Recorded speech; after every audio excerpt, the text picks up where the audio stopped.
Good morning, Evan. Evan, good morning. Morning. Thank you. Good morning, Danielle. Good morning. This is the Forum on WSTU 1450. That's us. Every Thursday morning from 9 till 10 a.m. And I was just telling Evan and Danielle that we've been on the air 450 hours, almost. It's amazing. Almost. They said I had to keep doing it until I got it right. Then you have a while to go. Yeah. Just kidding. Yeah, you're allowed to go. You want to change the channel? No, you don't want to change the channel. Okay. Well, we are here again and again and again. Happy we're here, considering. I'm going to make a prediction that I'll stay awake the whole session. I went kaboomy. I had a little slip and a fall, Yeah, and I'm playing it up to the inch degree. you should. You'll have to help me put the walker in the car. Seriously. That's not a problem. Okay, good. Now, what's been up with your life? Your life, get it? Your life of Stuart. Yes. Stuart. We're doing great, considering. I mean, listen, when this whole thing started, it was a panic for everybody. We wanted to make sure that our current residents were safe and that we weren't having anybody be exposed. And of course, from a business standpoint, we still wanted to get people in and help those families that need it. Now, after how many months? March, April, May, 4 or 5 months. Yeah. We had 8 people move in last month, which was quite the record considering. And they are all well and happy and safe. And then this month we have 5 already so far. So we must be doing something right. I think a lot of this has brought on families seeing more of their loved ones and realizing, hey, maybe I didn't want to move them in during COVID because for fear of A, them getting the virus, possibly, and B, not being able to go into the facility to hug and kiss them and touch them, and only being able to do window visits, which thank God we're only 1 floor. So that's worked out great, 1 level, and also FaceTimes. Okay. It's the next best thing. But there's come times where they've noticed, you know what? It's safer to have them go to a community like ours than have them be at home, not engaged. And you can get the virus anywhere. I mean, if you're caring for a loved one and you go to Publix to get food, you know, there's always that risk. So we are proud to say, and we are one of the very few, that we are COVID-19 free. Okay, so nobody has it at this time.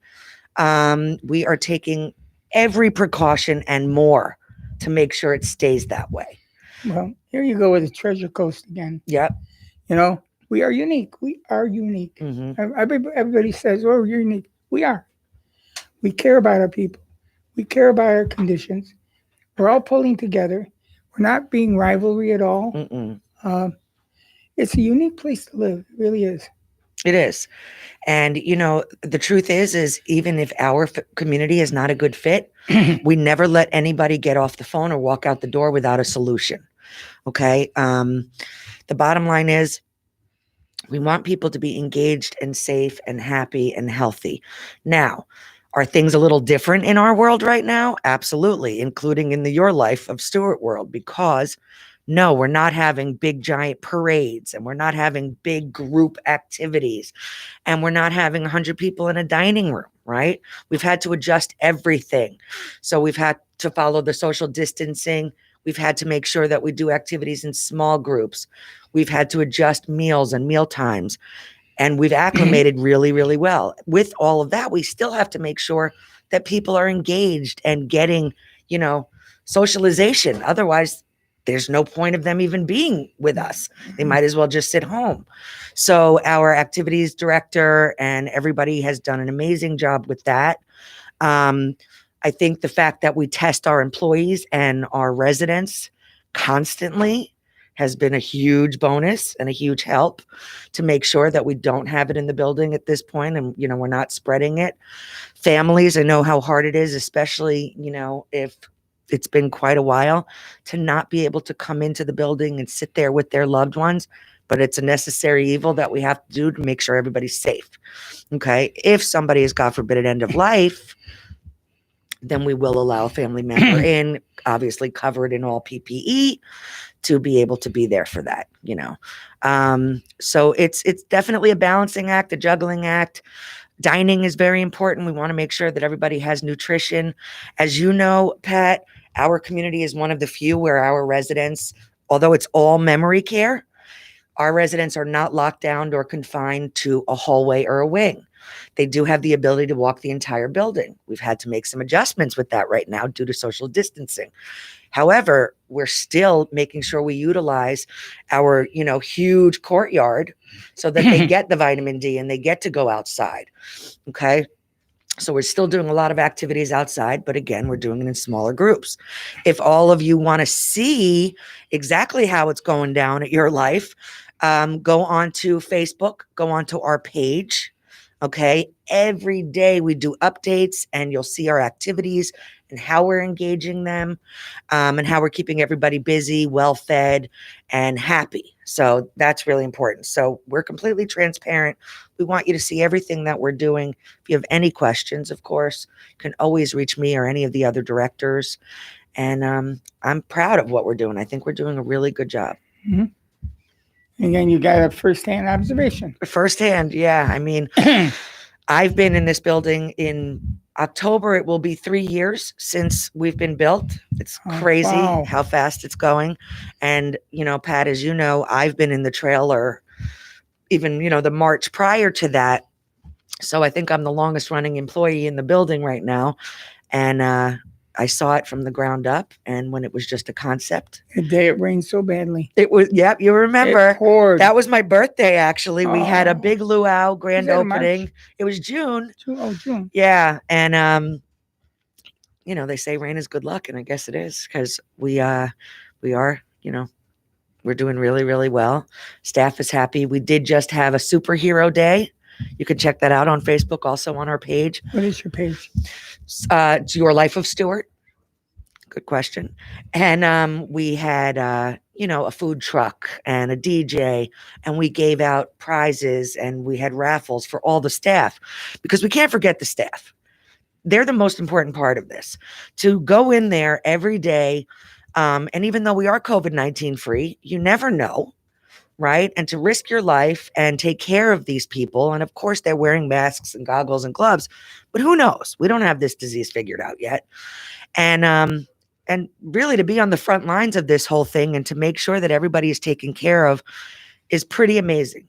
It's easy for me to be in my office and in the lobby and on the phones, but I'm not back there, taking care of people and dressing them and helping bathe them and things like that. So those people are the real heroes. So we wanted to have a day. I think we've had more than a day, but where we really, show the appreciation for them. Right. Yep. My voice is kind of That's okay. Get my breath back. Yeah. Have some water. Yes. That'll help. I didn't. Here. No, I have water here. Oh, I'm good. So you wanted some? I'm good. I'll take a sip. So, the other thing that's different in our world is, of course, we used to have, senior networking breakfasts, and we had all sorts of what we call outreach and networking, where somebody like myself, who is the director of community relations, which is really just a fancy name for sales. Don't minimize it. It's one of the most important things. Thank you. We'd get together for certain things so that we could swap stories, or maybe if somebody isn't a good fit for my community, I could recommend another community. And we haven't gotten to do that, obviously, because of COVID. We're not all going to, 100 of us get into a room together, but we are being creative and we're doing a lot of Zoom meetings, and we are doing, kind of dine and dashes and dropping off COVID-19 emergency kits to my fellow salespeople and case managers and things. So, case managers are a huge part of what I do, especially as far as building relationships. We want to always remind them that if you have somebody that's a good fit for us, that does have memory loss, and it doesn't matter what stage, that's one of the reasons that we're really special. We have residents that are very, very high functioning. Some may say, why does that person even live here? And the truth is they're just not safe to be at home at this point. And then we have everything in the middle. And then we have residents that, of course, are further along in, dementia or Alzheimer's. And the nice thing is we have activities for every cognitive level, right? So if somebody who's very far along is no longer able to participate in something that somebody that's very high functioning is participating in, we don't expect them to just sit there, right? We have them do things that they can actually participate in. Our main thing is we want people to be in it, not observers. Makes for a better quality of life. Also really important, again, is the fact that everybody wears a band. So we know where they are at all times. We know in real time if somebody falls. We know, where they are during the day. So these things are really important. Of course, we have eyes on them, but not 24/7. A lot of people don't realize that, it's not a nursing home and it's not one-on-one care. But that band has been just an amazing tool for us. The technology that we have, in my opinion, is unsurpassed. So somebody will say to me, if God forbid my mom falls, are they going to be laying there yelling for help because they're not going to know to push a button? And with this device, we are alerted that they are on the floor. They don't have to push anything. This is memory care, right? So, in a COVID-free world, we take our residents out multiple times a week. We have, in my opinion, the most engaging activities. We have pet therapy.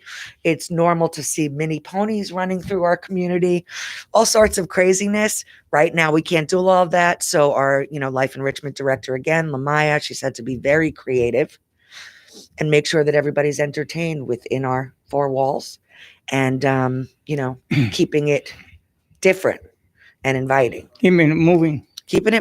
Yeah, you have to. So that's pretty much the brunt of what we're doing and will continue to do. And we are praying from my mouth to God's ears. And I don't know if this will happen or not. That September 8th, I've heard around then, that maybe the governor will lift the restrictions and people can come in to visit, people can come in to tour. Yep. I think we've done a good job. Listen, we had 8 residents move in last month. Obviously, I didn't do a single tour because we can't let them in the building. So this was all based on virtual tours and speaking on the phone with the families. And it's the next best thing to having them come in, So even if you want to see the community in real time, I will do a FaceTime and walk you around the building, a Zoom, whatever makes everybody feel comfortable. So we're doing everything that we can to keep it as normal, as possible in these crazy times. Yeah, and I know that at least one other community is doing virtual tours. Yeah, most of them are. Masking. Exactly. We have to, some people, I can't just say, hey, it's a beautiful, great community and you're going to be so happy and our staff is wonderful. People want to see it. They want to touch it. They want to feel it. They can't touch it and feel it right now. So at least they could see it. So testimonials are really important. We have quite a bit of those. I think the best way to find out if we're the right community, ask families of the loved ones that, that live with us, right? So I always ask my current families to do Google reviews and, we're proud of the ones that we have. So always go check that out. And we do have a licensed nurse on staff 24/7. Most of the communities don't have that. So a lot of different things with us. The concept is pretty amazing. I think the standard is going to continue. I do too, because otherwise, places aren't going to make it. They're all going to move into our community if they don't step it up. Well, the thing is, I think my prediction is it's going to be a constant. The old normal is over. Yeah, it is. In many ways. We slipped. We're not.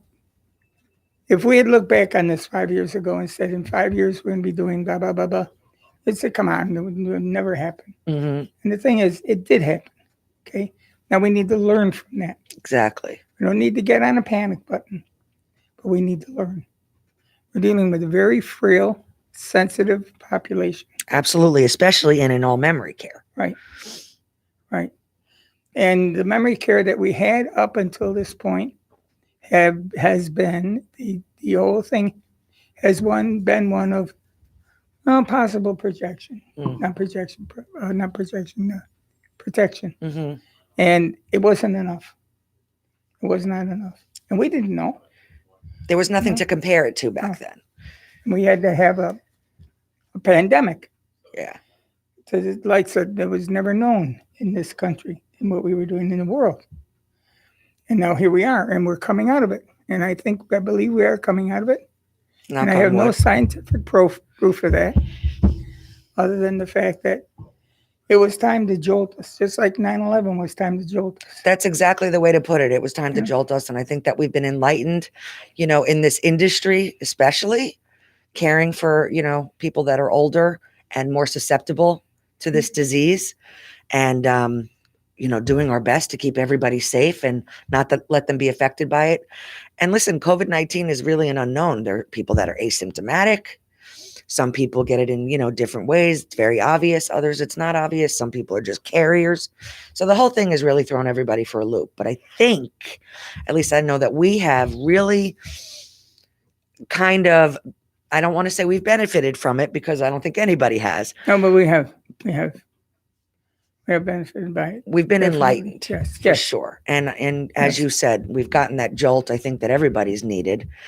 And it made me, if anything, really appreciate my staff, our staff way more than I ever would have before. And of course, being there for our families is one of the most important things that we do because we know how hard that is. You put them in a place and you think, oh, I can go there every day and visit them, see what's going on. And here you are at a window and you're seeing them, but it's not the same. And we understand that, but so far it's working. I mean, we're not in here saying, "Oh, it's not working," and "Oh, what are we going to do today?" Oh my goodness, we haven't pushed the panic button yet. No, And I think a lot of good things have come out of this. there have. I can't stress that enough. And one of the reasons I picked you to come here first and to get into this thing, I've been dying to talk to somebody about this Yeah. and let the community know what's going on about this, because you are strictly that. Exactly. And people will say, oh, are you on lockdown? Do you have people moving in? Hey, Yes. everybody has lockdown right now. Of course, we're all in the same No. boat, but our goal is not to just, we are no longer about, let's just get we don't want to get as many people in as we can. We want the right fit. We want to help the people that are in need now. Okay. If somebody has a loved one that's maybe 65 and they're starting in the first stages of dementia and it's getting difficult, but it's still okay at home, we don't expect, you to want to bring them to a community during this pandemic. And that's probably the right decision to make. But for the urgent, people that need, or it's no longer safe to be home, or they need that engagement, of course, we're the safest place to be, So I think that we've really been an asset right now, a community like ours, of course. Oh, I think so. Yeah. I think so. And there's a lot of great But communities. let's go through a whole day of this resident getting up out of bed. Yep. Okay. Now, we're still on the same kind of routine as we have been Yes. in the past. We still have our systems. We still have our feeding times, dressing times, bathing times. Still a schedule, more bringing activities to the individuals so that we don't have, 30 people sitting next to each other. Social distancing is very important, of course. All of our staff is always, all garbed up in their PPE. And I don't want to put this. I thought about putting it in the car, knew what I was going to say, and then it's not coming out. We need to work a system, and you have that system now, of, I don't want to say a routine, but a process. Mm-hmm. Okay. A process of taking care of these people 24/7. That's right. It is Okay. 24/7. And it's not other communities.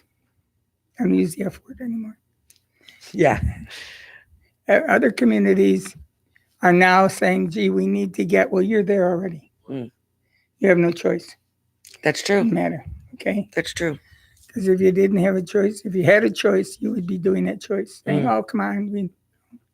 No, we don't have a choice. And we're not burdened by levels Mm-mm. of demand, so we call them. There are some communities you go into that are just like, oh, well, an apartment Mm, situation. There's some that have a little bit of help. There's some that need a little more help. And it gauges from that needing of a little bit of help to extreme help of course. without a lot of the physicalness. Right. And that's very important. And cognitive. I mean, And listen, they're popping up everywhere. They're all over the place. Assisted living, independent living with a memory care. And some, they're great. They're amazing. If my mother or a loved one needed assisted living or independent living, I have a million places that I would trust to have them go to. But we are different. We are all memory care. I'm not saying that, all the memory cares that are in these other buildings are not good. That's not what I'm saying at all. But they're not what we are. Our concept is completely different. That's all that we focus on is memory loss in every different stage. A lot of people are in denial, and I get that. And it is a process, right? Well, she's just starting to forget. She just walked out the front door and is starting to wander. Does she need this? Am I jumping the gun too soon? How can I do this to my mother? And the way that I try to tell families is I truly believe with our community, this isn't something that you're doing to them. It's something you're doing for them and with them. And it's not, even my, residents that aren't very high functioning, if you walk into a community and you say, who wants to go home? Right? Well, that's not an option anymore. This is the next best thing. This is home now. And I think that we've proven that it can be just an amazingly rewarding and difficult, thing to do. I tell families this is the hardest thing you're probably ever going to have to do is having your loved one go somewhere that's not home and picking the decision of which place to send them to and knowing that you made the right decision. And you're not going to know you made the right decision until they're already in. Right. And I've had people say to me, Danielle, thank you. Your community seems wonderful, but it's $200 cheaper at the other place. So I'm going to send my mother there, for financial reasons, or it's closer to my house or whatever it is. Right. And then, for instance, this happened actually yesterday. And if you're listening, thank you. And I apologize. And the son said, Danielle, you're right. I should have listened to you. I put my father in a place 3 months ago. We had talked about moving him into your place. And for the financial reasons, I chose this other place and things aren't working out. What time can you talk to me today? So there you go. So sometimes even if you don't think that we're necessarily the right fit, it'll come back. It'll come back around. You have to make the wrong decision first before you make the right one. That's true. It's true.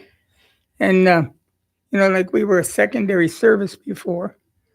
Oh, and by the way, we have a memory problem. Yeah. So now we have a memory problem. And, by the way, we're going to take care of it. Exactly. It's a big, big difference. Yeah. And this isn't something that we can cure, memory loss, dementia, or Alzheimer's, or any types of the dementia or Alzheimer's that somebody can get. And there's many different ones. They all don't fall under the same umbrella. But keeping people engaged and active certainly, I think could make for a way better quality of life. And rather than them just sitting in a chair watching TV all day, they might be safe. But what kind of quality of life is that, right? With the belief that they do better with like-minded people, maybe people that are closer in age, that sort of thing. And and you have a beautiful building. Yeah, it is. It is gorgeous. That's definitely a plus. It's not It's not institutionalized looking. No, it isn't at all. It looks like a home. It's like a big home, high ceilings, fireplaces. And you're moving through it, and it's different sections, different activities. Exactly. It's comfortable. It's very comfortable. It's cozy. We're not about chandeliers and marble. That is not us. We are about, number one, first and foremost, the best care around. Okay. But it doesn't hurt that it is a beautiful, cozy, clean community. And, we take very, large amount of pride in that. If you want to actually see it, go onto yourlifeofstuart.com and you can take a virtual tour. You get to see the different types of rooms. If you want to know more in depth, of course, always email me or call me. My email is D as in Danielle, Buck, BUCK, at yourlifesl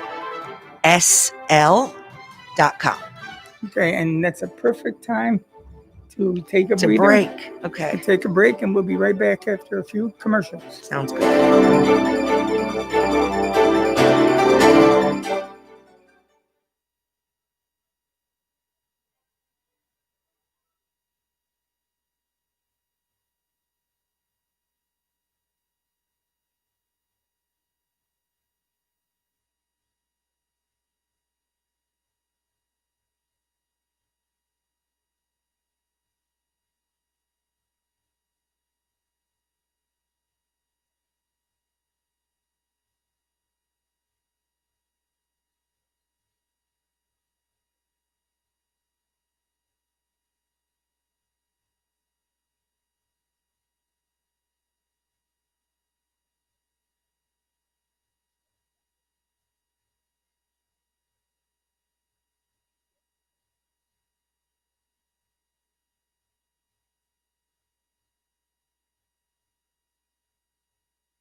How did it go?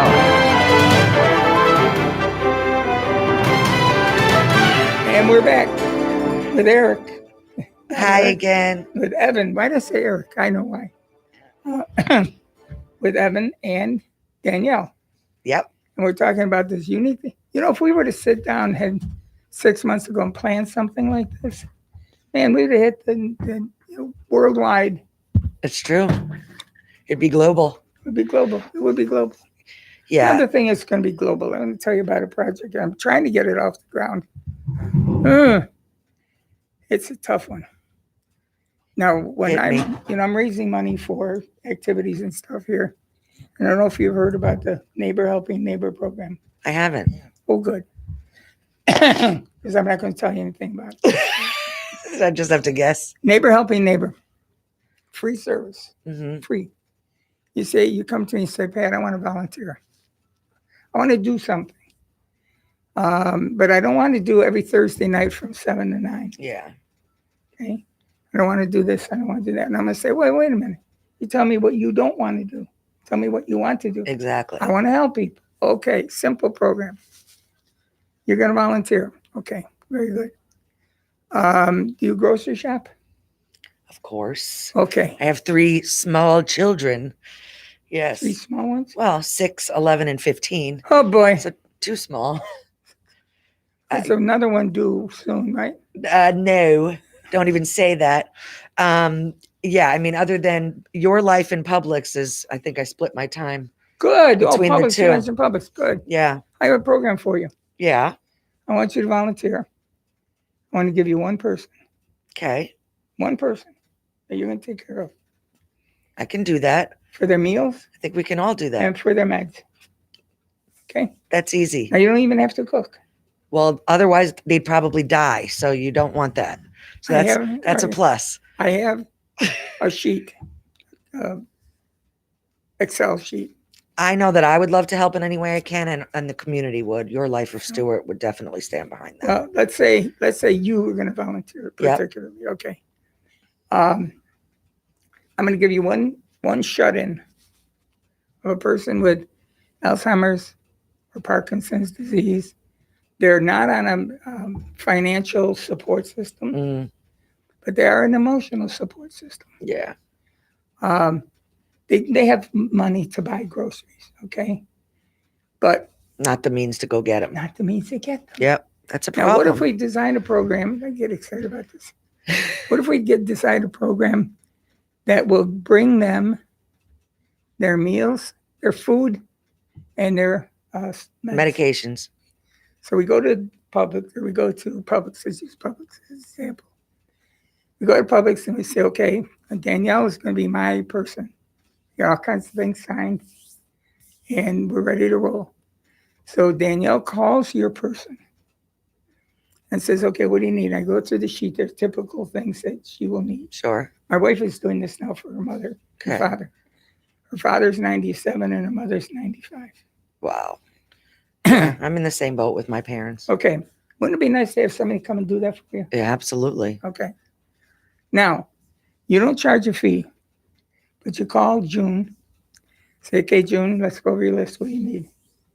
So you go over Daniel's parents' needs, and we fill out this form. Now, you're going to go shopping, what, probably Saturday? Sunday. Sunday? Okay, go Sunday. I work Saturdays. That's what I thought. You guys have a crazy week. Oh, yeah. All right. But So I thrive on it. You're going to buy $100 worth of food Okay. for the parents, your mom. And you're going to go get the food, and you're going to pick it up and deliver it to your mom. Yeah. Okay. That's the bulk of what you do. I think I can handle that. You walk I'm in doing the door, that now.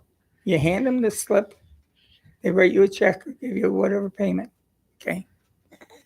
Maybe every 3 months or so, the pharmacy calls or the doctor calls and says, we need, they need isosorbide and they need metropole. Okay. We have an arrangement with the doctor. He'll write the script. And then you get the medicine, Mhm. pay for it at the drugstore, Publix. And then you take it over to mom's, you give it to her, she pays you. That's it. I'm doing that now, minus the my mother's not paying for the stuff, but You're paying for this. that's my mama. All right, yeah. All right. Now, if I got 100 people to do this, That's 100 people that we're helping. 100 people that don't have to worry about their food and their Yeah. medicine. And I know there's those delivery places. Of course, Publix will deliver, Walmart will deliver.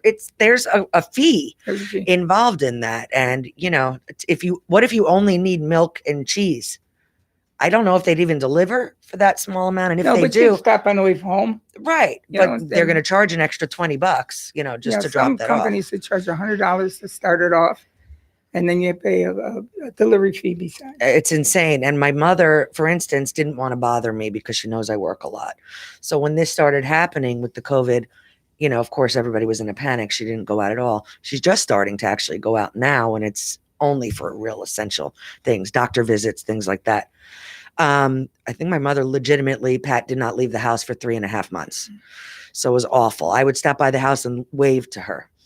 But, you know, she made the right decision because she has not gotten it. Knock on wood. I'm looking for wood. But for the first few months, they did the Publix delivery, her and her husband. It's a lot of money. I mean, they are not rich people, you know. And then finally I said, what are you doing? So then I started helping out and, you know, going to the Walgreens for the prescriptions, going to Publix for the food, or Winn-Dixie or whatever. So that's definitely been a help. And to do that for another person, it's nothing. It's absolutely nothing. Or you ended up with 2. Well, it's 3 with the stepdad. Yeah, okay. Danielle, come on. I'm going to give you a list of patients. But that's okay. You know, that's what I love doing. But can you see how this could develop into a countrywide program? Yes, and it should. And it should. Yeah. And what kind of recognition? I'm gonna give you my idea of heaven. Okay. I can't wait to hear this. Well, I was brought up in a particular religion that had a pretty tough time to get into heaven. You had, and I'm not going to identify the religion, but you had to go through a series of steps to get to heaven. Okay. When I was a little kid, this is what they taught us. And when you died, you went to this church, this huge cathedral, and there were angels singing on both sides of the pews, waiting to do their act, their thing. And you walked down, and they were singing and doing all these things. And you walked down this big aisle, looked around, all these angels, and it was your turn. And you walked up that aisle and came to the front of the church, and it was your turn. And they were singing for you. Now, you had to go through judgment. Oh. You got down at the bottom of in the front of this church, and you said, "Here I am, Lord." That song, I love that song. And it was, I heard a knock. I didn't. Oh, that's right there. Okay. It was your turn. You stood down at the bottom of this big pedestal, and this huge pedestal up in the air, and God was sitting up on the top of that pedestal. And he said, "Danielle, I'm going to open this book to your page." There was this huge book it had. Yeah, you gotta be politically correct, Pat. Probably a lot of them for me. They were. And okay, why did you do this, Danielle? Why did you do that? Why did you do that? And you had to atone for your sins. No sins here. Now you had to pass this to get into heaven. Okay. I see where you're going with It was this. tough. It was a tough thing to get into heaven. Excuse me. And so you had to take this test. Yeah. And I was scared it wouldn't pass. There were nights that I didn't sleep because I had to say that prayer. As a kid? Yeah. Oh. Now I lay me down to sleep. Yeah, it's a lot of pressure on a If I kid. should die Before I wake. I pray the Lord my soul to take. Yeah. Whoa, not a little 6, 7-year-old kid. That's a lot. I It's was afraid heavy. to sleep. It's heavy. I wasn't going to wake up because I did things, you know. I sassed my mother. I grit my teeth at my father. I picked up all the wounds from the strap Yeah. and stuff like that. Ugh. It scares the hell out of a little kid. Sure. No, my idea of heaven is simple to get into heaven. You walk in this room, and in this room there's a desk and a couple of chairs. And sitting across the desk is this cool guy. He's got a pair of Dockers and a Tommy shirt on. Sitting at the desk, he says, "Danielle, sit down." Okay? Now, he says, "This is your interview for heaven." You're getting scared already. He said, No, just sit, relax. He said, "I have one question for you to get into heaven."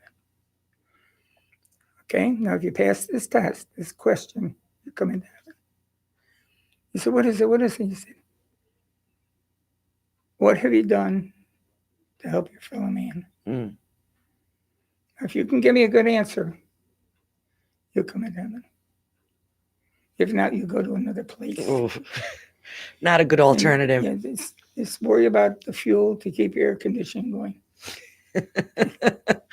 And I Yeah. said, because this guy wrote a book.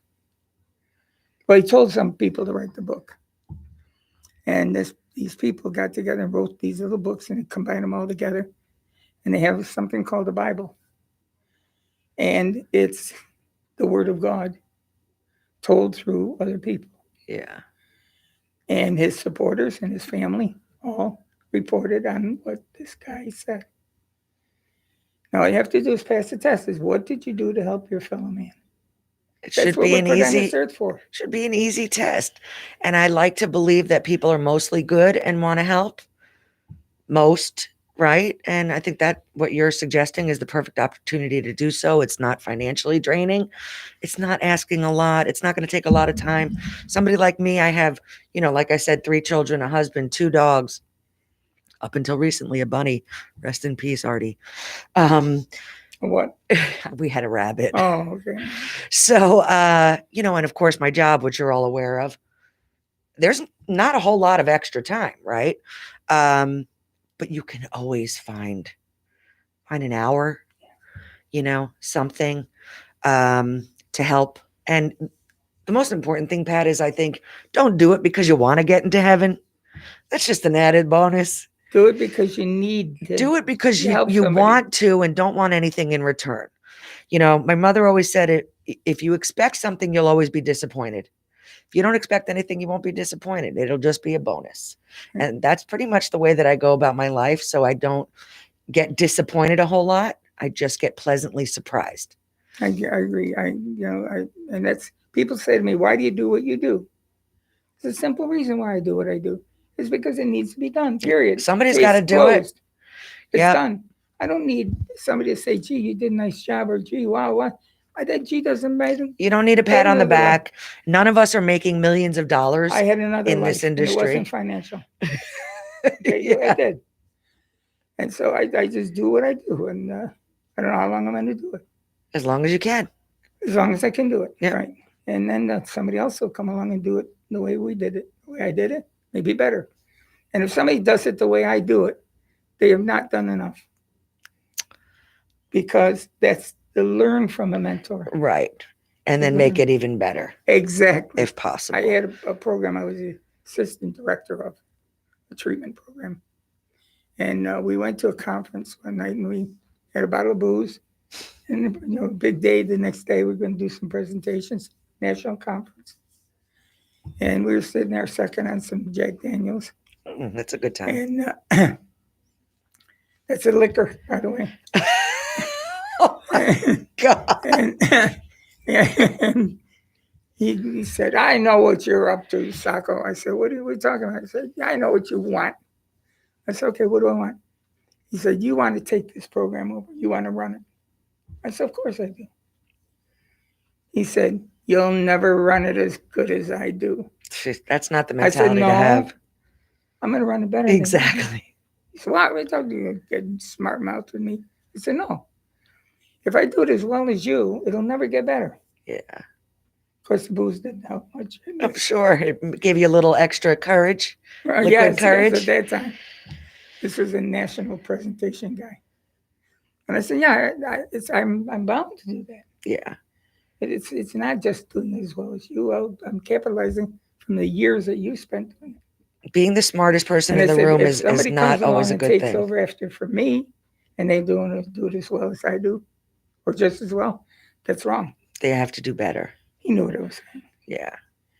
And I believe that's true. We learn from our people.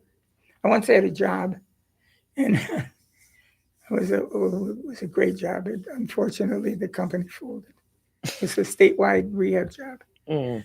And I was their corporate speech pathologist. Wow. I had a corporate speech pathologist, corporate PT, and a corporate OT.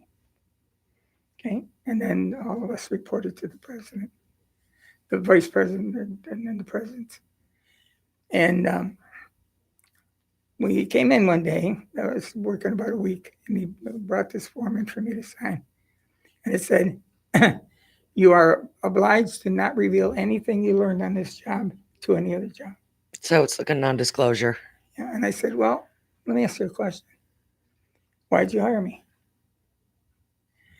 He said, well, I hired you because you had all these skills and talents. And I said, where'd I get them? The other jobs. They're the jobs. I said, I'm not that clever. It's pretty stupid. Well, it's a Yeah. nice conversation, isn't it? Of course. Well, I mean, It's true. it's true. And to your point, there have been times where we'll have somebody that's starting at one of our other communities, a sister community. And listen, this is a whole different ballpark. You've done assisted Absolutely. living, you've done independent living. Now it's just a memory care and new construction Absolutely. and Plus the teaching aspects. Plus all of it. how nobody ever knew that you could take blue and yellow and make green You can. until you did it. Exactly. But it's nice to see, if they need help, these people, and then they become successful and maybe even, out surpass me in sales. There's nothing better. There's no jealousy. Right. There's no You're right. animosity. You're right. It's, I think once you get helped. past 30, You know what? Pride is out the window when you pass 30, and once you had kids too. right? Yeah, right. There's no shame. that little ego thing goes away. It's true. And, I think everybody that I work with and everybody that I know, they'll know I'll participate in anything. I'm game for anything. I'll do anything. I don't care if I look stupid, if I look silly. If it makes my residents laugh or makes somebody happy, I'm in. True. I think once you get by that ego thing, oh, look, I did this. No, we did it. Exactly. What helped me a lot was the Fred Pryor seminars they used to have Yeah. in West Palm Beach. It was a Oh, wow. one-day, $100 seminar. And I learned a tremendous amount of information. I went to a one-day seminar on how to treat difficult staff. Oh, okay. I learned how to, what else? I was treating staff. Difficult. How to make changes positive. Yeah. Real simple things. They're not as simple as you think, They're though. not as simple. Yeah. How to deal with a difficult staff member. Yeah. Simple. Really easy things to I deal think with. it is. Once you get by the ego, Mm. I fired a guy and he thanked me for it. Really? Yeah. Well, He said, I want to thank you for firing me. I said, what? because he probably would not have quit. Exactly. Yeah. He would have been miserable. Yeah. He was kind of miserable. It just wasn't in him anymore. Yeah. And I said, come on, let's just cut to the chase here. Not a good fit. I said, what do you really want to do? He said, I want to fish. I said, come on, make that step, go fish. And you know what? I'm sure you could see the whole time that he wasn't in. Just see the relief. Yeah. He wasn't there. It wasn't there anymore for him. Yeah. You have to like what you do. You really do. And I'm not going to, lie and say that it's not stressful and it's not emotional. We lose a resident, Pat, I've seen people that have been doing this for way longer than I have, 20 years. Somebody passes away, one of their favorite residents. They're jaded. It's just, oh no, another, somebody else passed away. He was 90, lived a long, great life. I'm still that person that when somebody passes away, I still have to leave, go in the car, sit there and bawl my eyes out. When I no longer do that is when I think I should be done. I go outside, or if I'm in the room, I open the window. Yeah. Seriously. And just no, let the soul leave. Oh, really? Building, yeah. Oh, that's nice. You open the window. Let the soul. I think I've heard that before. But I don't want to ever be jaded. I don't want to ever not cry when I lose a resident. I don't want to ever, not feel that pain and that emptiness. That's part of who I am and part of what I do. And I bond with these people and these families when they come in. I don't care what anybody says. Part of the reason that you choose a community is because of the first person that you've met and who you talk to about it and how your relationship is with them, right? If you feel a connection there, then you'll move forward with the next step. And don't call the paddy wagon. Yeah, I'm exactly. gonna say this. I talk to them. Are you serious? I talk to them. Wow. They're still my friends. All right. Well, you know I don't what? talk to them very loudly. Well, that's good. When I they don't- answer back, I don't then want to get in the wagon and go into that little room. that's a problem. But it's my friends, my buddies. I get it. I totally get it. We traveled somewhere together, and I'm in that situation. My buddy died. I'll go, well, wait till there's nobody around, and I'll say, what do you think about this, Jim? You like this here? Do they answer? No. No. Good. Then I'm not going to have you committed yet. If they answer for it, I'm in trouble. Exactly. You know, it's just a little bit. I have a friend. I had a friend. I have a friend, Bob. Long story, short ending. Bobby died. Oh, Bobby was a miserable man. Oh my God, was he? Oh, he was miserable. not easy being his friend then, I'm no, sure. no, he didn't. I think he had won me. Oh, really? Yeah, very bitter. Worked, you know, with his hands all his life. Yeah. Grouchy, but for some reason we were friends. We all know somebody like And that. I didn't, you know, and he was a tough bird. But you know, I said, Bobby, why? Wow, now these people don't treat me well and everything. I said, they don't treat you well because you don't treat them well. Yeah, And there's a little adage that says, it's a funny thing but true. People you don't like you. it's true. It's true. Yeah, and You know? you know, you give what you get, I guess. Yeah. It's just a support system. And we need the support too. We all do, for sure. But we just have, I go on these cute little sayings all the time. One is, Should call them Saccoisms. Saccoism. Yes. Live every day as if it's I want to brand that, by the way. live every day as if it's the last day of your life. Because one day you'll be right. Yeah, it's true. You know? Yeah. I tell my kids that all the time. You're on the way. Yeah. When you look at it that way. It's true. You got to try to crowd it all in before you're done. Absolutely cram it all in there. So, you know, one last final thing before we go. I give out my cell phone number because I truly want anybody that needs help for a loved one to call me. It is 561-603-3840. And That's the one I have on my phone. that is the one you have on your phone. That is the one my mother has. So listen, seriously, if you're in need, call me and we'll talk. And if we're not the right fit at Your Life of Stuart, then we'll help you find the right fit for your loved one. Very good. That's why I call Diane. Diane. I don't want to say Diane now. People call me Diane and Debbie all the time. So, you know, At the same as long breath. as it starts with a D, I'm okay with it. Dynamic Debbie and Diane, right? Yes. But Dynamic Danielle. Well, listen, Danielle, I am very happy that you came here today. And Happy to be here. Thank you. Call Debbie. Always a pleasure, Pat. Thank you. And thank you for coming on board. And it's not the only time you're going to be here. You got it. We're going to do some other things as well. Looking forward to it. Terrific. And thank you again, Evan, for tolerating another hour with us. Thank you, Evan. And I see your $20 bill. Very good. Bye. Bye.